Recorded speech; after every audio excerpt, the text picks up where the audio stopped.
Bom dia! Hoje a gente vai falar sobre um livro de um escritor russo chamado Lev Tolstói, que escreveu uma novela, ou seja, uma historinha bem curtinha, que se chama A Morte de Ivan Ilitch. Eu não sei falar direito.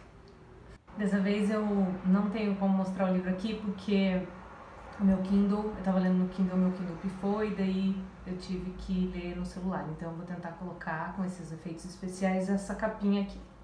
Novela quer dizer que a gente tem uma história que é um pouco maior que um conto, que eu também já falei sobre conto. Então é um pouquinho maior que um conto, mas ela não chega a ser longa e estruturada e complexa como um romance.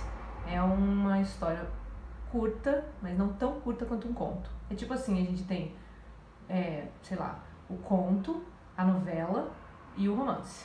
Nessa ordem de complexidade e talvez nessa ordem também de tamanho de obra. Tá? Se você não é acostumado a ler, é um bom momento para começar uma leitura de clássico. Tolstói é um escritor bem famoso, russo.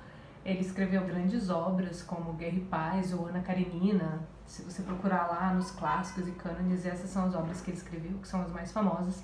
Depois que ele tinha escrito essas obras, ele resolve publicar esse livro sobre o qual eu vou falar, A Morte de Ivan Ilitch, foi publicado em 1886. Na verdade, quando começa o livro, a gente está já diante da morte dele, ele já morreu, e depois a narrativa vai para antes, né, para a vida dele antes, e vai contando um pouco como foi a vida dele até ele chegar nesse momento de morte. Ele é uma pessoa bem comum, classe média, nada demais, e acho que o mais importante de dizer aqui é, o Ivan Ilitch, ele vai cumprindo com os protocolos que são esperados dele da vida, então ele vai fazendo tudo aquilo que se espera dele, para ele virar juiz, ter uma casa boa, com uma família, com filhos, e ser visto pela sociedade como uma pessoa conhecida, renomada e aparentemente querida, né? É óbvio que esse livro vai falar muito sobre morte, mas também sobre vida. Homenagem aí à nossa querida Regina Duarte, né? O que acontece é que quando o Ivan Ilitch começa a ficar doente, a primeira coisa que aparece para ele é uma dor. Ele sente uma dor assim no lado do corpo dele e essa dor ela começa a incomodar e vai incomodando cada vez mais. O momento de reflexão de hoje é sobre dor. E aí, para falar um pouco sobre isso, eu queria falar com os meus aprendentes sobre metáfora. A metáfora nada mais é do que um processo de representação. Então, eu uso uma comparação entre duas coisas para que uma represente a outra. Então, se eu falo, por exemplo, que o amor é uma flor, a flor aqui vai estar representando amor. Então, tudo que eu falar sobre flor, eu também estou falando sobre amor. É esse processo de comparação de ideias ou conceitos que faz com que a gente consiga ter uma compreensão melhor, às vezes, dos nossos sentimentos, enfim, daquilo que a gente gostaria de expressar. Porque lembra que linguagem é expressão e quando a gente tenta se expressar, a gente tem que buscar todos os artifícios que a gente conseguir. E aí, um dos artifícios é usar a metáfora. A dor física do Ivan Ilitch, ela representa outros aspectos de dor.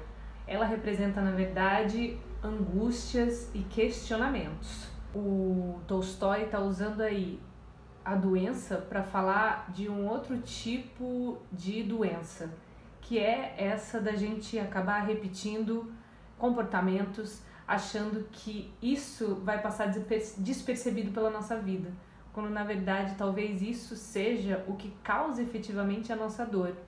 E aí eu queria pensar sobre quais são as dores que a gente está causando a nós mesmos quando a gente deixa passar despercebido algumas coisas que a gente poderia estar questionando. Por exemplo, o que realmente me importa? O que realmente me faz feliz? Eu tenho algum tipo de luta?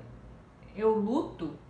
Eu sigo as regras que me são impostas? Ou eu vou de acordo com o que eu acredito que é bom pra mim? Como é que eu tô agindo no mundo à minha volta? Eu reajo? Eu ajo? Será que eu sou privilegiada? Existe um corpo certo? Existe roupa certa? Eu vivo como eu quero? Eu quero fazer diferença? Será que eu tô olhando efetivamente para a dor do outro? Se eu tenho mais privilégios ou direitos que o outro, por que isso acontece? Por que tem gente com mais direito à vida do que outras pessoas?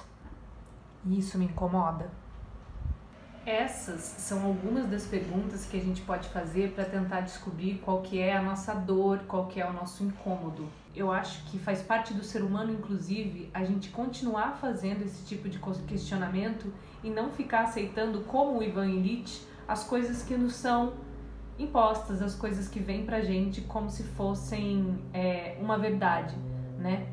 Por isso que é importante, por exemplo, a gente estar lendo literatura, por isso que é importante a gente se informar, por isso que é importante a gente trocar com o outro, por isso que é importante a gente ter diálogo, por isso que é importante a gente ouvir.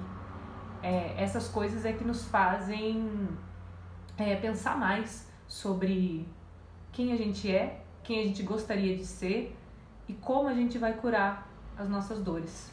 Bom, esse foi o vídeo de hoje, acho que já está o suficiente, né? Espero que vocês tenham gostado desse novo formato.